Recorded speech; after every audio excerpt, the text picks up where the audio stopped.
That's a Grandmaster Leonard, Bob Leonard. Okay.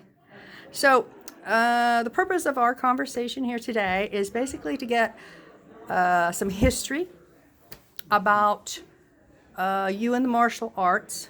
Also, to ask you a few questions about concepts. Okay. Okay. First of all, if we could start with your history, as far as you started with, as I know, my history from you is that you started with Al and Jim Tracy. Is that correct? Okay. Yes. The full story was this. See, in 1965, I'd been studying wrestling and a little bit of Aikido, but there were no karate studios available in the neighborhood. But sometime during that year, one opened up just down the street from my house, and it happened to be a Tracy studio in San Mateo, California. My mother told me about it, so I went down as fast as I could and checked in, and it turned out that I was the first person to start the lessons there, the first one that went in the studio. My instructor was not Al or Jim Tracy at that time. It was a gentleman named Ray Klingenberg, who had been a student of Al Tracy's for many years. He was very tall, 6'6", skinny guy, very fast and deadly, and he absorbed as much as he could from Al Tracy and then passed it on to me. So during those first couple of years, I trained exclusively under him. In 1968, he decided that I should take my black belt test, and again, I was the first student in the class who did that. We had about 100 students at that time. And so we went to the studio in San Jose where Al and Jim Tracy and the entire Tracy family operated. And I took the test in front of the Tracy brothers and some other instructors, black belt instructors there as well. And the test took about 2.5 hours. It's composed of probably more than 64 techniques altogether that we had to have, and all the katas, the short long 1, short long 2, short long 3, the 4, the 5, and the 6. That was pretty high up for that, but my instructor wanted to teach me as much as he could, not thinking about the boundaries of what you needed for the sake of testing. So I passed the test after about 2.5 hours, and I was technically the first black belt that Ray Klingenberg had, and the first one from the San Mateo studio. Shortly after that, there were several others that came along. One of my students named Paul Healy was ready to take his black belt test in 1968. So we took him down there to San Jose and went through the same process again, and he received his first degree black belt. He and I decided to go into business together and open a Tracy studio. So we found a location in San Bruno, which is about 25 miles away from the San Mateo studio. And we opened up that studio together and operated it together for several years. Eventually, though, we sold that one, and I met a girl down in Southern California, and we got married in 1970, and so I decided to continue living down there in that neighborhood. So I opened up I had already opened up a studio tentatively in the city of Pomona, but my main studio turned out to be the Long Beach studio, which I opened shortly after that. I had my managers work the Pomona studio, and I stayed in Long Beach and operated that one. And I was there for quite a few years. It was at that studio location that Tom Spillman dropped in as a young teenager. I think he was about 16, but he was still the tallest person I'd ever met. And he started taking lessons from me, even though he'd studied Korean karate before, Taekwondo. He wanted to learn the Kenpo system too, so he started taking lessons, and he trained under me for several years at that studio and became one of my best black belts and, of course, one of my best competitive fighters as well. We had several other notables there. The studio seemed to be centrally located well enough where famous people wanted to come in there and train. So we had Joe Louis, who at the time was a world heavyweight champion. He came down there and sparred with people, invited people to come in and train with him.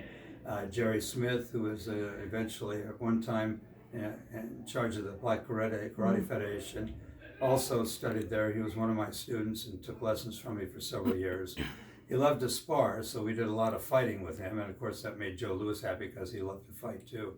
So all of us were pretty much commingling at that studio for several years. We did other notables drop in once in a while too. Chuck Norris would visit once in a while, so we had a chance to see he and Joe Louis trained together. And so that was pretty much our adventure there in that area. I eventually sold the studios that I had to other black belts and went into teaching skating, competitive roller skating, and I started doing that back in I forget the exact year I started, but 1972, in 72. So for years I spent most of my time just teaching competitive skating. However, the karate still stayed with me. I taught privately to a lot of people, but I didn't operate any studios for quite a few years. And then I believe it was 1992, we decided to open a studio right across the street from where my house was located in a large shopping center. And we didn't call that a Tracy studio because I was no longer affiliated with them. I hadn't been with them for many years. So I went ahead and called it the American Karate Studio. And we operated that one for about 8 years in the city of Yorba Linda. So we eventually had to leave that location because the company was going to redo the entire complex and wanted to bought out our lease. And so I started teaching at that time. I took my students and started teaching them privately at my home. And that's the way I've done it ever since. I have a very large area in my home where I can train them. And so I go ahead and do the training there. I have an area in my garage that has bags and all kinds of equipment. And to this day, we still teach there on a regular basis. How many actual black belts have you promoted?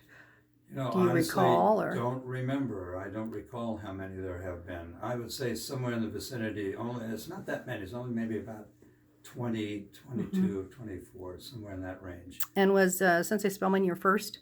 I believe he was, the first one to get up to that level at the Long Beach studio. Okay. Okay. Questions? Ask him questions. History questions. No, she's shy. Sorry. About martial arts. Something about martial arts, yes. I say that I was fortunate that I met and had a chance to meet with some notable people. The heavyweight champion, Joe Louis, came to my studio actually up in San Mateo and trained with him way back in the late 60s. And then, of course, when I moved to LA and opened the Long Beach studio around 1970, 69 and 70, he came down there too because he had the opportunity to train with other people as well as myself. Chuck Norris would meet with him once in a while and they'd spar together and train because Chuck had a studio right over in Redondo Beach, so it was very easy for him to commute over and do that. And of course, he also trained with Bruce Lee too. And most of the time he'd go up and train with Bruce, but on occasion they'd meet down at the studio and they would train there too. When did you transition from the Tracy system? I know when I took lessons from you and my black belt from you was through all the Tracy system with the Tracy names and everything. At what point did you decide to transition into going back to the Parker system? Well, that was a very interesting story because when I opened the studio in Yorba Linda, the American Karate Studio that wasn't a Tracy studio, I was still teaching the Tracy system. And of course, Tracy's were trained by Parkers, so the techniques were all the same, it's just that the names were different. So what happened was I started getting students from other studios, other Kenpo studios in the neighborhood that had heard about us and wanted to come over and train, and then they started taking lessons. And then a couple of those studios closed down, went out of business, so I started getting a whole bunch. It was very difficult to try to get them to convert to the name system. So since I was getting such a big influx of Parker people, and Parker had such a strong influence in Southern California, I decided to get some training in the Parker system. And so what we did was we were very fortunate that a black belt came into our studio when I first opened it, who had trained directly under Ed Parker. And he, what he did was he said he would help us learn the Parker system as opposed to the Tracy system because most of the techniques were executed the same, but they had different names. So he got the manuals for us. We went through those. He started teaching me and the instructors the the Ed Parker system. And we found from training with him that his training had been far more intricate than what we'd gotten with Tracy's. Tracy's used a system that they learned from Ed Parker, but they adjusted it, changed a lot of things, and they worked mainly for quick self-defense and aggressive power in their techniques. Parker had developed a certain finesse in his training, in that he had a basic set of rules of self-defense and how the body mechanics applies self-defense to an attack. And so what he did was he had all kinds of techniques and methods that explained why the techniques work better and how to apply full control over the opponent and maximum power against him in all fight situations. And this gentleman had learned all of this from Ed Parker, so he went ahead and taught it and passed it on to us. And his name was Tim Broad, if I remember Broad, correctly. that's correct, Okay, right. Tim Broad. He was a retired Los Angeles police officer. Yeah, Okay. sheriff, actually a sheriff's deputy. All right. Right. And Tim was really gracious in giving us all this information. He spent years with us until we learned all the techniques all the way up to the black belt levels. I taught exactly the way Ed Parker had taught him, using a lot of different type of controlling methods that Parker developed over all of his years of teaching. And to this day, we still teach it exactly the same way, using the Parker system of Kenpo. What would you consider your most memorable memory, I guess is the way I want to word it, within the martial arts? What is it that... Well, to tell you the truth, it's not one particular moment. The thing I get the greatest amount of satisfaction out of is seeing somebody start in the martial arts and excel to a point where they can achieve the black belt and become really talented and what they do and understand the mechanics of self-defense. And anytime we get anybody up to a certain level where they've shown us, not even necessarily the black belt, but they sometimes achieve that type of level of confidence and control at a much lower belt rank level. And that's what I really enjoy seeing, is when they finally put it all together and become a very good martial artist because of the training that we gave them, where they probably wouldn't have gotten it anywhere else because we were conveniently located. And they certainly wouldn't be getting this kind of training in a martial arts school of a different origin. Right. Do you have any questions, Dawn? You're still thinking? She's quiet. She's quiet. As far as I like to expand a little bit on your martial arts. As far as what you do with your martial arts, you have within the training that I've had with you. Okay, being able to incorporate that into the training within my kickboxing and my knife work and the Shotokan that Daryl has taught me, coming up here working with Sensei Spellman. The concepts that you teach are very, I don't want to say specific. They're specific, but they're, what word am I using? Universal. Oh, there you sure. go. Thank you. Okay. Thank you. Specific but universal. Do you feel that Kenpo was made that way? Do you think when Grandmaster Parker developed the system that he was looking to make it a universal type system? I think it probably happened to him, through him, over a period of time, because knowing him as I did and seeing him evolve, you could see the difference in the way he had trained. I didn't know him in the early stages, but I saw videos of him and I talked to people about how he worked and operated. And his basic training was from another system entirely. And he felt that that system wasn't practical and workable in the United States with people meeting day-to-day confrontations. So he started altering the system that he had learned completely and began manufacturing his own techniques.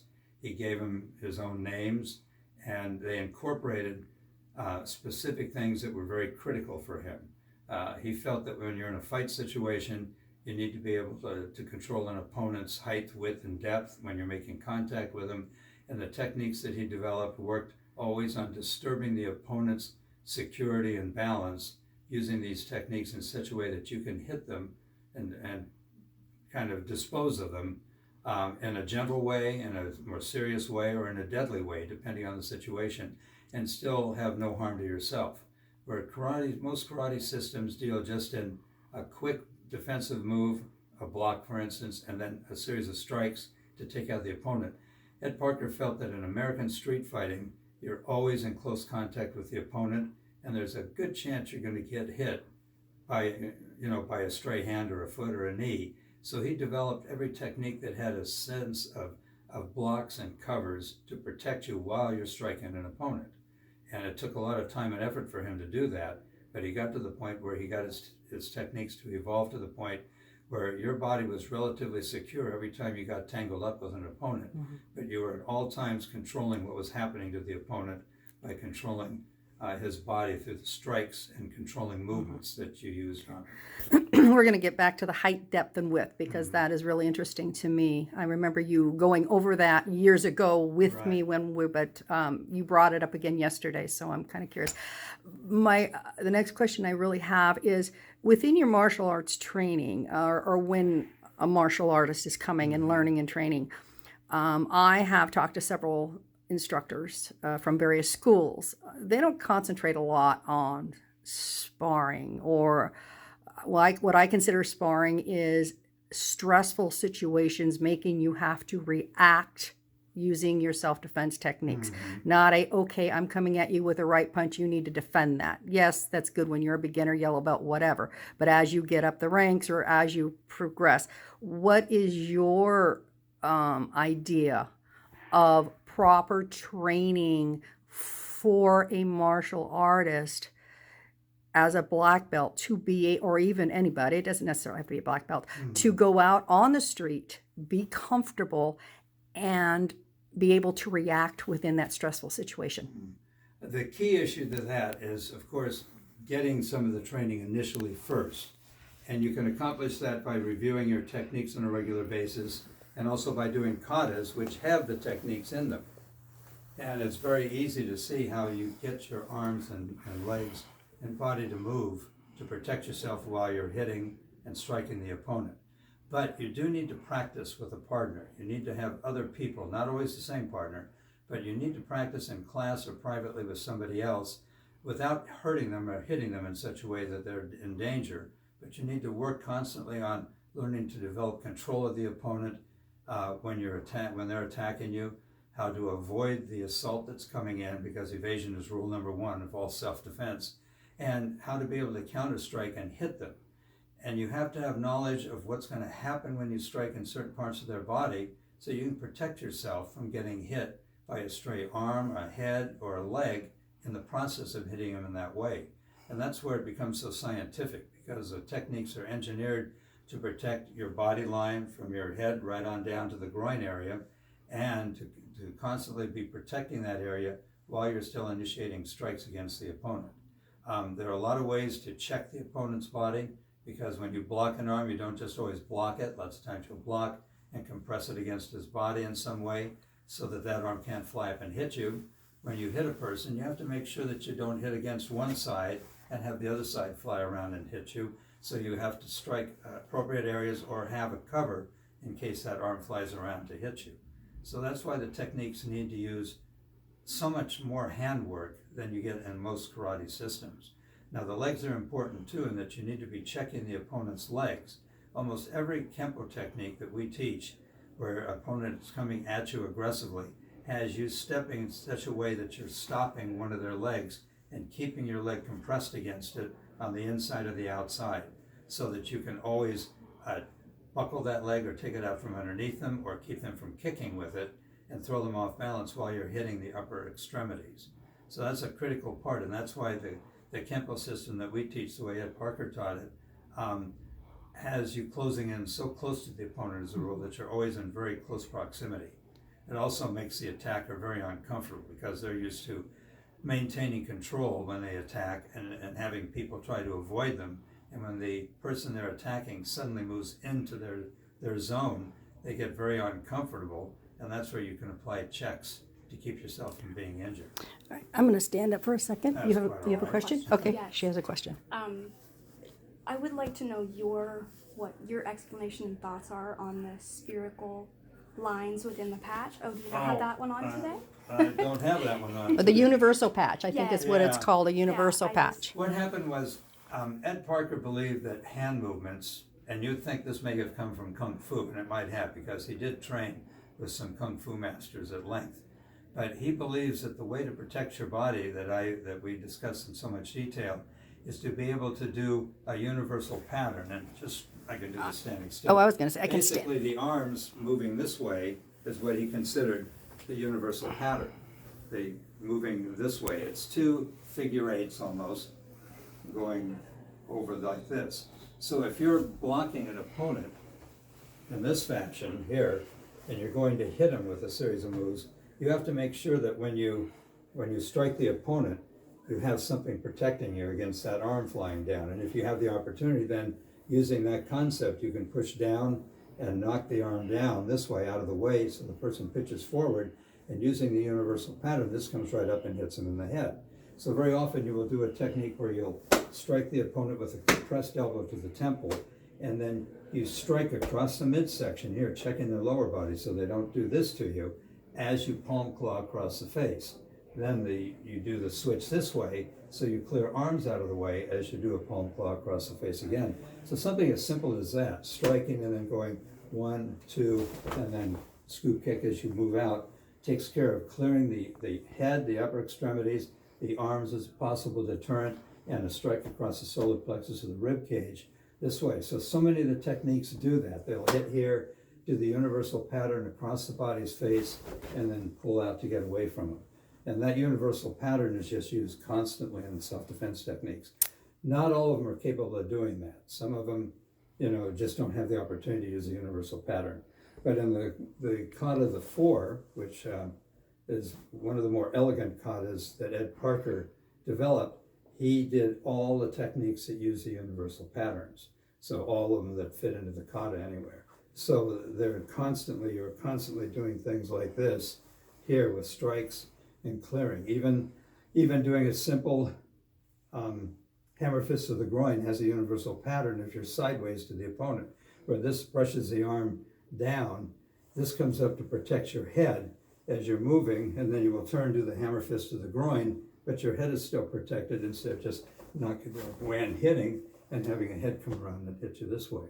So there are constant checks against the opponent's arms, shoulders, wrists, hitting the face this way, driving it downward, and striking across the rib cage and the body as well as the groin.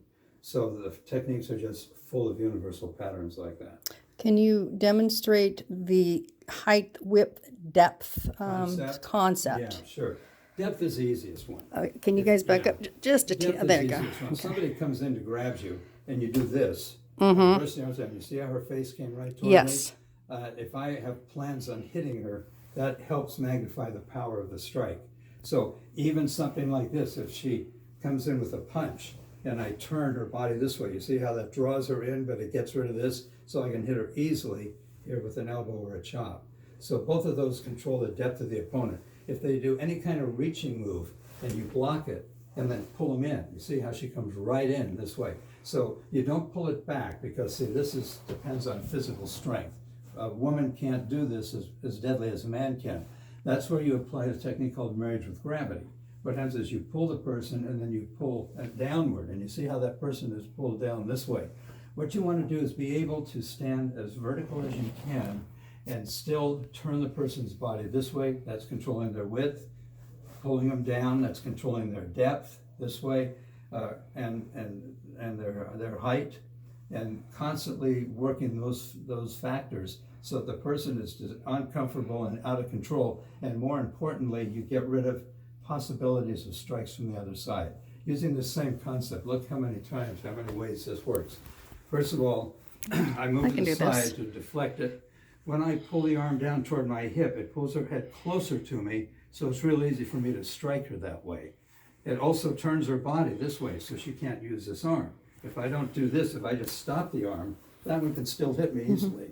But if you get a movement where you control the height, the width, and the depth, it covers everything. This one does that. This controls the height when I pull it down. This controls the depth when I pull her in, and it controls her width this way so she can't use the other arm. So height, width, and depth are all controlled simultaneously. Most of the techniques have that, but not all of them are capable. So when you take a lot of the original Parker techniques that he didn't want to get rid of, you don't have as many controlling movements in that. But let's take Five Swords, one of the famous ones. Yes, I love Five Swords. So what you do here, the person's already charging in, obviously. You don't have to worry about the depth. They're already there. So you're coming with a right punch. Yeah, there you go. I step to the side and block the arm. See, now I've controlled the depth all right by moving in. I'm really close to her. That makes the attacker uncomfortable. Most of the time, the attackers are backing away to get away from you. They don't expect you to suddenly move right in on them like this. Okay, I'm not controlling her width yet at this point, but when I hit 5 swords, notice this hand came up to cover, so I'm working both hands at the same time to make sure that I don't get hit. I'll chop her in the neck and then do the eye shot. Now the eye shot controls her position this way. You see how she's thrown way back and at the same time partially blinded because of that? And because of that, this is now controlling the distance of the opponent towards you. It moves her stomach closer to me, so my next shot can be a punch or an inverted fist to the solar plexus, which will double her over right away. So I'm still controlling her depth toward me all the time. So now I want to control her height some more. So I move to the side, and I've got to make sure that this arm can't hit me while I'm doing it. So after I've done this move here, well, let me hit chop, eye shot, that temporarily blinds her, stomach shot, brings her right in close.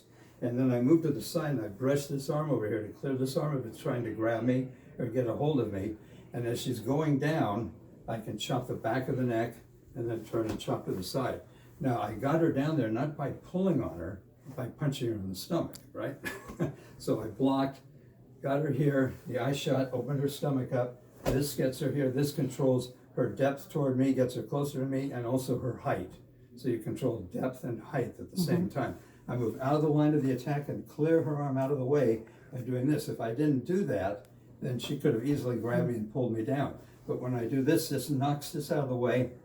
And again, I control her distance from me and her height by getting the chop in the neck. It'll push her away and down at the same time. Then the finishing chop is this one here. Now, if you want to go further with the technique, which Ed Parker did, he would then bring the hand up. Here's my universal pattern. This is here. See how the arms are changing position. This one catches her head and pulls it up. This allows me to chop her in the neck this way here for another shot. See? So you take them down and then you lift the head, chop to the neck, and then go on from there.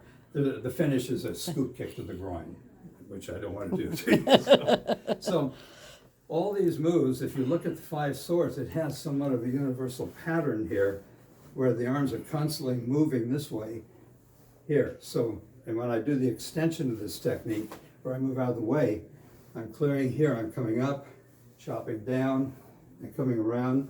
The hands are always moving simultaneously this way in some way to attack, control the opponent, and protect me at the same time from anything that might fly around. Where most karate students, as you knew, mostly just go, oh, like this, yeah. Very linear with no protection. It's all based on the factor that you're disabling the opponents in such a way that he or she cannot do any damage to you. But Parker felt, of course, that if somebody just comes up and grabs you in a street fight, there's no distance factor there. They're right in contact with you. You have to get loose, and then you have to have control of that person's height, width, and depth by getting away and then doing things to them as you try to control them. So almost the universal pattern and the height, depth, and width are almost one and the same. Right. Okay. And the last controlling factor is that he always felt that you should make contact with the opponent's leg. If she stepped in with the right foot doing a punch, instead of just standing here, I would step in and trap that, catching her upper thigh with my knee. In some instances, the techniques would try to catch the shin lower because that traps the knee and buckles it backward. Either one is a good way to control a person's body position. So you always trap that here. And as you go through a technique, you can easily track the groin by going straight up the leg like that, or you can buckle it outward as you escape to knock the person off to the side. So the techniques, if you read them, any of the manuals, always have contact with the legs when you get in close contact with the person. And of course, the real obvious techniques are the bear hugs and full Nelsons, those things where you always go behind the person and you trap their leg this way. So when you hit them, they're falling over the leg while you strike. So those are very main controlling factors. Circling elbows, you don't know them as circling elbows anymore because it's a Tracy system, but basically that's one of what they do in their coming to the hammer fist to the heart type thing, yes. Right. And of course, all the techniques in the four, which is one of Parker's favorites, all use the universal block. Almost all the blocks you have when you do that kata are the upper and lower blocks simultaneously. Okay. So this would be universal, but when you strike the person, of course, you're going to be doing things of this type too. So his universal pattern is like a figure eight. It just goes this way, down, here. And you see where you can strike the body all different ways once you got that. So you can block and check. You can just rip and palm with the claws. You can hammer fist, rake, all kinds of things. So All right. those are all part of the universal pattern that he wanted. And your universal block, as you call it, is a simultaneous downward block and inward block. So he called that universal because they're just worried about the Right. leg. You're considering the possibility of an arm coming up and hitting you at the same time. So the universal block comes there. So most of our kick punch attacks are not done by just stepping back, but you block, deflect, and bring this up right away. And if the person's real close, you might end up using that or rotating and hitting with the other side. All right. Last question that we have, or that I have for you, unless Dawn has another one.